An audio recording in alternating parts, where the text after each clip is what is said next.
안녕하세요. 김흥빈입니다. 자칭 미생물 변호사라고 불리고 있고요. 사람들은 그렇게 얘기합니다. 변호할 게 없어서 미생물을 변호하냐고. 전 그런 뜻이 아니고요. 시시비비를 제대로 가려서, 즉 유익한 미생물은 더 잘 우리가 활용하고 해로운 미생물은 더 잘 피하자. 그런 뜻에서 정확하게 미생물을 알리고자 하는 그런 사람입니다. 현재 연세대학교 시스템생물학과에서 미생물 연구하고 또 학생들을 가르치고 있습니다. 반갑습니다. 바이러스랑 세균이랑 싸우면 누가 이기느냐. 그래서 우리는 싸우면 누가 이길까 궁금하시죠? 자, 일단 둘 다 눈에 잘 안 보이는 아이들입니다. 언뜻 보면 지구상에서 바이러스의 공격을 피할 수 있는 존재는 없습니다. 세포로 되어 있는 모든 생물은 다 바이러스의 공격을 받습니다. 세균도 예외가 아니에요. 세균도 단세포지만 세포로 되어 있거든요. 그러니까 세균도 바이러스의 공격을 받을 수밖에 없어요. 특별히 세균을 공격하는 바이러스를 박테리오파지, 줄여서 파지라고 부르는데요. 앞으로 그냥 파지라고 부를게요. 이 파지와 세균이 싸우면 누가 이길 것이냐. 언뜻 보면 파지가 훨씬 작고 수가 훨씬 많으니까 파지가 앞손을 거둘 것 같지만 사실은 그렇지 않습니다. 그 상황에 따라서 이 싸움의 승부가 달라질 텐데요. 우선 이 세균 바이러스, 파지가 세균을 어떻게 공격하느냐. 잘 생각해 보세요. 먼저 세균 세포 안으로 들어가야겠죠? 네, 그럼 먼저 부착을 해야 돼요. 부착하는 특별한 장소가 있습니다. 그 다음에 그 안으로 자기 DNA를 집어 넣습니다. 세균도 가장 당하지는 않아요. 이 부착하는 것을 방해할 수도 있고요. 또 DNA를 밀어넣는 것을 막을 수도 있어요. 만약 그게 실패했다. 그래서 이게 안으로 들어갔다. 바이러스의 DNA가. 그럼 세균이 어떻게 하느냐? 세균이 자기 DNA가 아닌 다른 DNA가 세포 안에, 즉 몸 안에 들어왔다는 것은 뭘 의미하는 거냐? 내가 감염이 됐구나. 이걸 의미하는 거예요. 어떻게 할까요? 세균이 그거를 파괴합니다. 일종의 가위라고 생각하면 되는데요. 제한 효소라는 단백질이 있어요. 이 제한 효소가 바이러스 DNA를 싹둑싹둑 잘라버립니다. 그 다음에 이걸로 끝나는 게 아닙니다. 이 크리스퍼라는 말을 많이 들어봤을 것 같은데요. 우리가 크리스퍼 유전자 가위 그런 말 하잖아요. 이 원래 크리스퍼라는 것이 세균의 일종의 면역 체계예요. 아까 처음에 가위로 잘라버린다고 그랬잖아요. 제한효소가. 그 제한효소는 우리로 치면 왜 백혈구 이런 것처럼 들어온 그냥 외부 균들을 다 잡아먹잖아요. 가리지 않고. 그게 제한효소라면 이 크리스퍼는 어떤 거냐. 한번 침입했던, 한번 먼저 감염했던 바이러스를 기억했다가 똑같은 녀석이 들어오면 달려가서 너 또 왔어? 하고 그거를 탁 잘라버리는 거예요. 이건 마치 우리 몸의 항체 반응하고 비슷한 것이죠. 그런데 그거 아세요? 제가 가위란 말 썼잖아요. 제한효소도 가위고 크리스퍼도 가위예요. 정확합니다. 우리는 이걸 이용해서 어떻게 하느냐? 바로 유전자 가위, 유전공학할 때 쓰는 게 바로 어디서 오는 거냐? 세균의 제한효소와 크리스퍼를 우리는 유전자 가위로 활용을 해서 유전공학, 생명공학 기술에 활용하고 있죠. 또 세균은 기본적으로 혼자 살지 않습니다. 얘네도 같이 모여 살아요. 일종의 요새를 이룹니다. 혹시 우리 친구들 밤에 양치하기 전에 한번 혀로 이를 한번 싹 훑어보세요.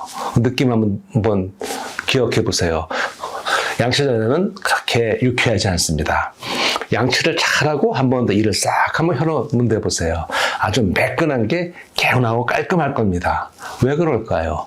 바로 이에 표면에 붙어있던 세균들, 미생물들의 요새가, 도시가 다 파괴된 거예요. 이처럼 미생물들이 모여있는 그 도시를 뭐라고 그러느냐? 생물막이라고 그래요. 이렇게 미생물들은 특히 세균들은 생물막을 이루기 때문에 이렇게 요새를 만들어버리면은 바이러스가 더 침입하기 어렵겠죠. 그러니까 상황에 따라서 이 바이러스와 파지와 세균과의 싸움은 그때 따라 승부가 달라질 겁니다. 자, 우선 우리 화성. 요즘 뉴스에도 많이 나오죠? 앨런 머스크가 간다고 그러는데 화성이 어떤 곳이죠? 일단 사람 살기 지금 불가능하죠. 왜 불가능하죠? 산소 없고 무지하게 춥죠. 예, 어느 정도냐면 아마 평균 온도가, 화성 표면 평균 온도가 영하 80도쯤 될 거예요. 살기 어렵습니다. 물이 있게 있는데 다 얼어 있어요. 그리고 중력이 약해서 이 지구처럼 대기가 붙잡아 주지 못하니까 태양에서 오는 모든 그 빛이, 이 빛에는 방사선도 포함되어 있거든요. 그게 그대로 다 내려 쪼여 버리니까 생명체가 살기 어렵죠. 자, 일단 우리는 못 살아요.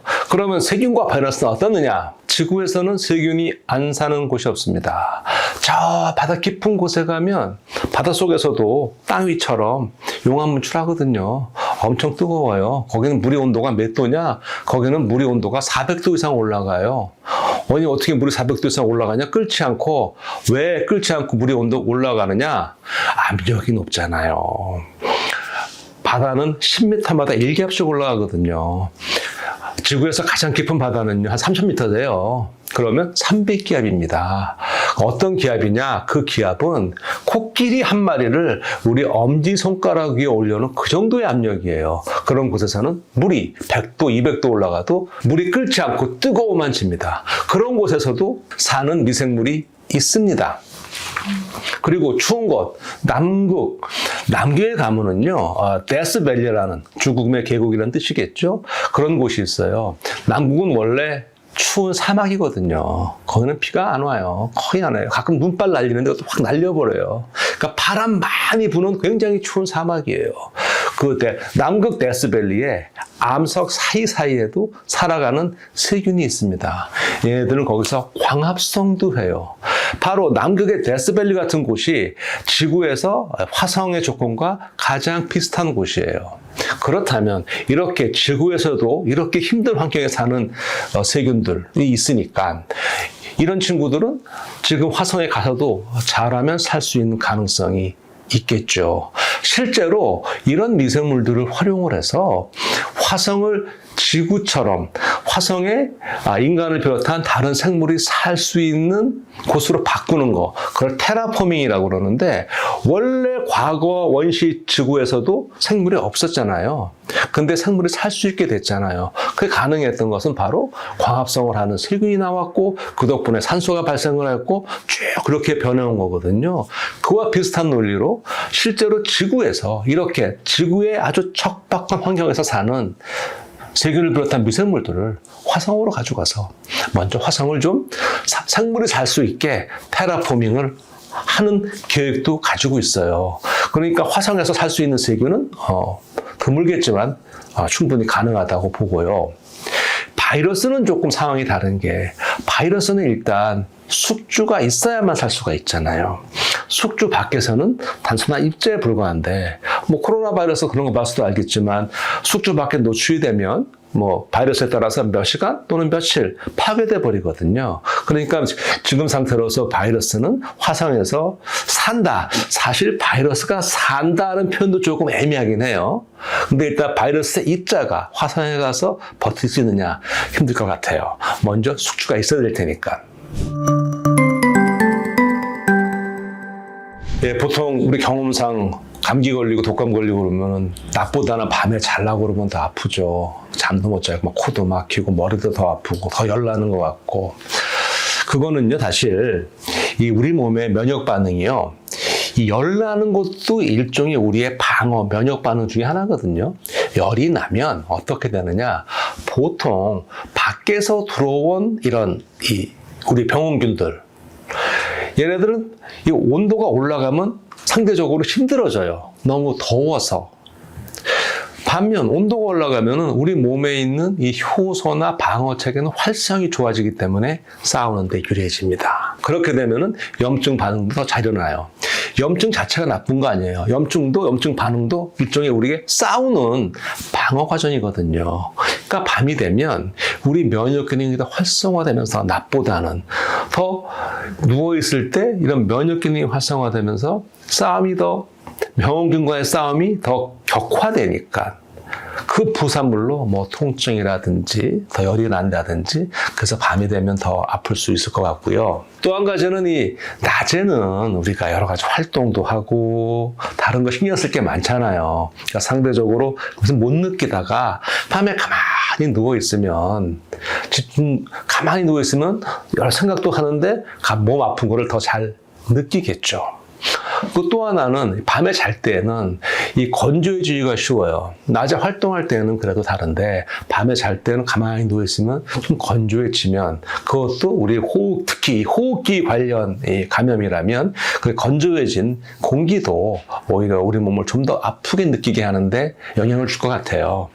정리해 보자면 이 밤에 더 아픈 거는 바이러스가 야행성이라서가 아니고 우리의 생체 리듬과 거기에 따른 이 면역 반응 그런 차이가 좀 나서 밤에 좀 더 아픈 거라고 생각이 듭니다. 백신을 어떤 거는 왜 한 번 맞고 마는데 자주 맞느냐? 여러 가지 이유가 있는데 가장 큰 이유 중에 하나는 이 변이가 많이 생기는 병원균들은 자꾸 변해버리기 때문에 백신을 한번 개발을 해도 변이가 생기니까 앞서 만들어 놓은 게 쓸 수가 없게 되는 것이죠. 세균 바이러스 다 박멸해버리자. 우리가 이 박멸이라는 말을 쓰는데 이렇게 한번 생각해 보시죠. 우선 세균 바이러스를 논하기 전에 미생물이 뭔지 아세요? 만약 모르신다면 동물은 아시죠? 식물 아실 거예요. 그러면 동물, 식물 빼고 남는 게 다 미생물입니다. 그럼 아마 이렇게 반문하실 겁니다. 남는 게 뭐 있냐고. 그렇죠. 남는 게 없죠. 정확히 말하면 없어 보이는 것이죠. 온통 미생물 세상인데 맨눈에 안 보이니까 우리는 그게 없다고 생각을 해요. 자, 우리가 아침에 일어나면 제일 먼저 어디를 가죠? 아마도 화장실에 갈 겁니다. 그러면 요즘엔 우리 아파트에 많이 사니까 비슷한 그 시간에 각 집집마다 다 화장실에 사람들이 앉아 있을 겁니다. 뭘 할까요? 상상에 맡기겠고요. 한번 화장실에 앉아서 그런 생각 해본 적 있나요? 야, 이건 다 어디로 갈까? 어디로 가겠어요? 정화조로 가겠죠. 그 다음에 어떻게 될까요? 썩어 없어지겠죠. 썩어 없어진다는 거, 그게 무엇인가요? 미생물이 분해하는 거예요. 미생물이 먹어 치우는 거예요. 그러니까 미생물이 없다면 어떻게 될까요? 우리의 그거가 없어지지 않아요. 우리가 버리는 모든 쓰레기는 없어지지 않습니다. 어떻게 될까요? 금방 우리는 쓰레기 더미에 살 수가 없어요. 조금 전문 용어로 말하면 지구의 물질 순환은 일어나지 않습니다. 그러니까 미생물을 박멸했다가는 큰일 나겠죠. 자, 그러면 미생물, 세균, 바이러스 차이가 뭐냐? 미생물은 아까 말씀드린 대로 동물, 식물 빼고 다 미생물이에요. 그러면 또 보게 되면 곰팡이 알죠? 네. 곰팡이 미생물 한 종류예요. 방금 얘기한 세균 미생물의 한 종류예요. 우리가 아메바 집신벌레 하는 그런 아이들, 그거 약간 단세포도 있고 원시적이잖아요. 그 원생 동물, 걔도 미생물이에요. 그리고 적조, 녹조할 때 하는 그 미세 조류, 그것도 미생물이에요. 그리고 편의상 세포로 되어 있지 않지만 바이러스도 미생물로 분류하거든요. 이렇게 미생물 종류가 많아요. 그 가운데 병을 일으키는 미생물은 극히 일부입니다. 대부분 미생물은 우리한테 큰 도움을 주고 있죠. 방금 얘기한 쓰레기 분해부터 시작을 해서 혹시 아침에 우리 밥 먹을 때 뭐 요거트를 먹든 김치를 먹든 그거 다 미생물의 작품 아닌가요? 발효식품은 다 미생물의 작품이에요. 한 번이라도 그런 음식을 먹을 때 얘들아 고마워 그런 생각 가져본 적 있나요? 한 번도 없죠. 그 존재는 생각해 본 적 있나요? 한 번도 없죠. 늘 주변에서 우리를 도와주는데 아무도 알아주지 않아요. 막 여러분이 미생물이라면 기분이 어떻겠어요? 서운하죠. 가끔씩 이런 생각 들 거예요. 내가 존재감을 드러나줘야겠어.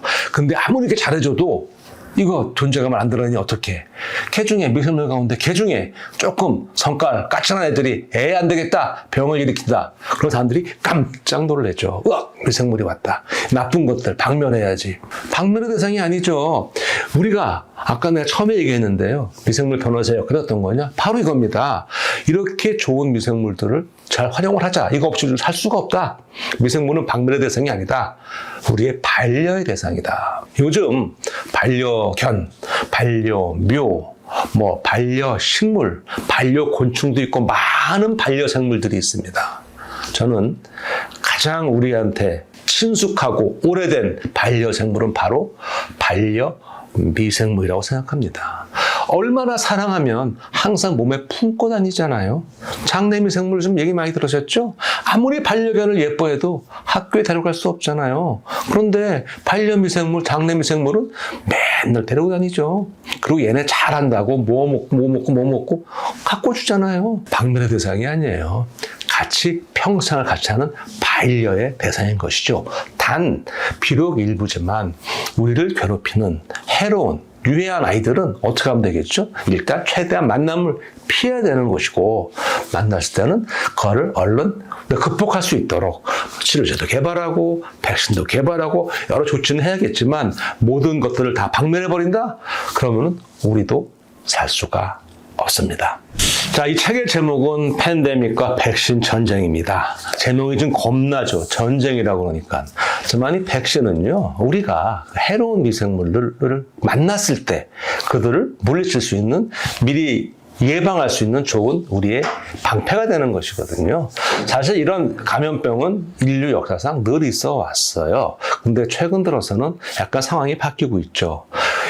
사람들이 전 세계적으로 많이 왔다 갔다 하면서 이른바 글로벌 시대에 많이 왔다 갔다 하니까 덩달아서 이 미생물들도 바이러스도 세균도 같이 왔다 갔다 하거든요. 빠르게 퍼져나가요. 그만큼 많은 사람들이 이 유해한 병원균에 노출될 그럴 위험이 많이 도사리고 있는 것이죠. 그러니까 미연에 그거를 방지할 수 있는 방법 중에 하나가 바로 백신이거든요. 이 백신에 대해서 잘못된 정보도 많고 오해도 많습니다. 이 책을 보게 되면은요, 그러한 백신이 어떻게 개발이 됐고 어떻게 사용되고 있고 백신에 대한 올바른 정보와 지식을 전달해 줍니다. 우리가 아는 게 힘이라고 그랬잖아요. 제대로 알면 막연한 공포에서 벗어나서 이 미생물 세상에서 온전하게, 안전하게, 행복하게 살아가는데 큰 도움이 될 거라고 생각합니다.